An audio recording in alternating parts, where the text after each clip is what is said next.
Community. Be part of this Luminaria. This is actually my first relay for life. I said to myself, we were brought together by cancer. Soon after I said, hell no! It was not cancer that brought us together. It was unconditional love. It was the love that fills this room right now. The energy in this place is electrifying because we are filled with passion. We're filled with that unrelentless drive to keep fighting, that unwavering faith to keep pushing forward. And despite the fact that our loved ones may have gone, their memory lives in us forever. I'm no stranger to cancer, just like many of you. Our lives here were touched by cancer. It could be your spouse, it could be your parent, it could be your child, it could be your best friend, it could be anyone next to you. Many of us here are caregivers, survivors, or some people are still continuing to fight. My life was shattered when I lost my civil union spouse to pancreatic cancer within 8 months of our wedding day.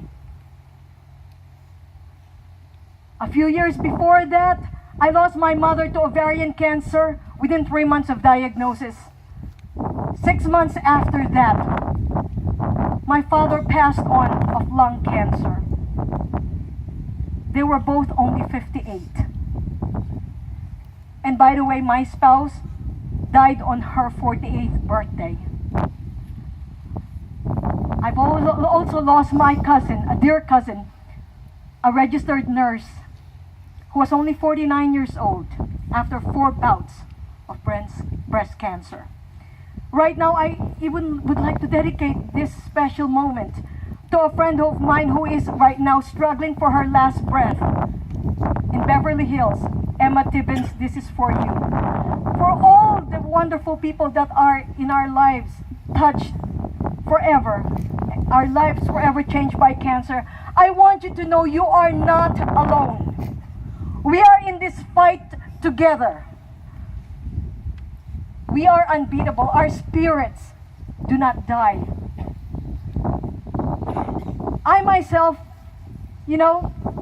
many years ago, actually about 10 years ago,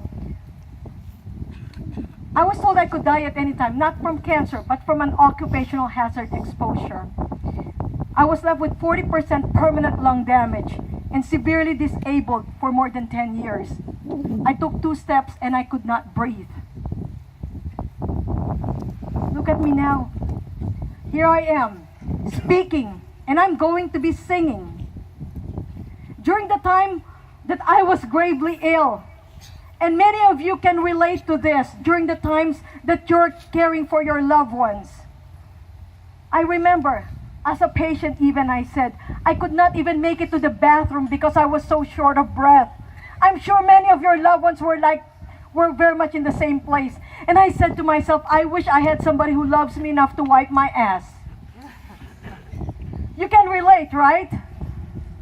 But at that moment, I began to look at the bedpan not as a toilet, but as a symbol of unconditional love. In my deathbed, I designed a whole line of jewelry inspired by bedpans. Yes, you heard me right, bedpans. I'm wearing one right now in my hand. You see, the whole point is that many of our moments like this, many of our tribulations in life, our earth-shattering devastations in life, actually lead us to our greatness and to our greater purpose in life. So make your mess your message. Make sure that you pass on that empowering message of hope and resilience to the world and help lift one another. And during these moments also that I could not breathe, I was caring for a loved one. While my spouse was dying, I actually was even laid off from my pharmaceutical sales job. I got flat broke and I lost my home. But guess what? I made a decision to make my message. I've written 3 books so far. I'm a motivational speaker. I've created a jewelry line. I'm doing a world tour. But the whole point is that it does not have to be so audacious like I do, but each one of you in this beautiful faces that I see right now, I know that you can make a difference in the world by just sharing your love for one another. During the time also, and I'm sure many of you can relate to this, during the time when it's almost time to let our loved ones go, I want you to remember that moment. When you're fighting with yourself. Do I end this pain? Or should I just let them go? But you know what? Winning against cancer also takes the form of learning to let go. I dedicate this song that I've written. I've written the lyrics to this song inspired by that last moment when I knew that the most loving thing that I can do for my spouse was to let her go.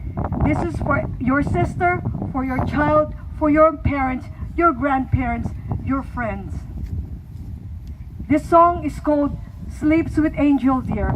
I wrote the lyrics to this song, and a beautiful angel came into my life, a singer-songwriter who breathed music into this song. Her name is Judy Aaron, and I thank her so very much for this song. This is for you. Jeremy?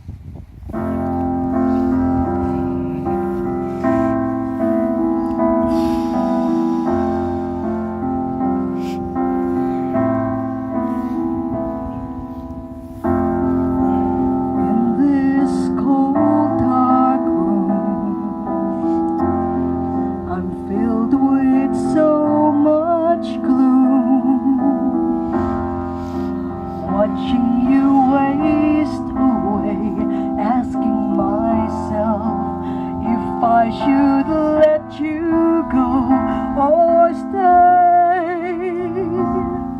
I don't know what to do. I'm torn into two. Is it more time with you I gain? Or am I prolonging your pain?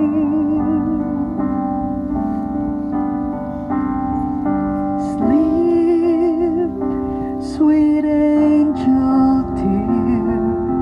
Sleep, sweet angel dear.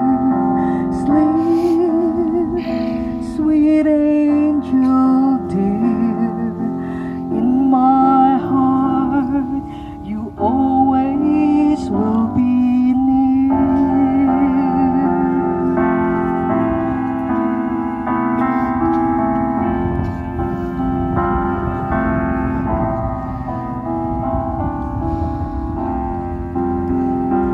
And in the end, though I try